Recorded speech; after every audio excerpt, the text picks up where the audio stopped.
तपाईँ line academy आउँदै हुनुहुन्छ? कताबाट आउँदै हुनुहुन्छ? काठमाडौँ, भक्तपुर, ललितपुर अथवा काठमाडौँ, भक्तपुर, ललितपुरका विभिन्न ठाउँहरूबाट तपाईँ जताबाट आए पनि पुलचोकमा तपाईँले लभिङ मल देख्नुभयो नि?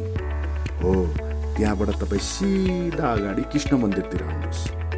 300 मिटर अगाडि आइसकेपछि तपाईँले के मार्ट देख्नुहुन्छ।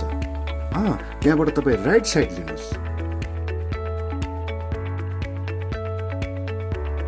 हो, त्यहाँबाट तपाईँ फेरि 200 मिटर अगाडि गइसकेपछि अर्को राइट साइड लिनुहोस्।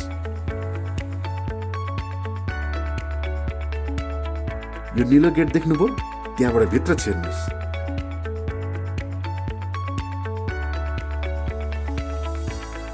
यही हो हाम्रो लाइन एकाडेमी।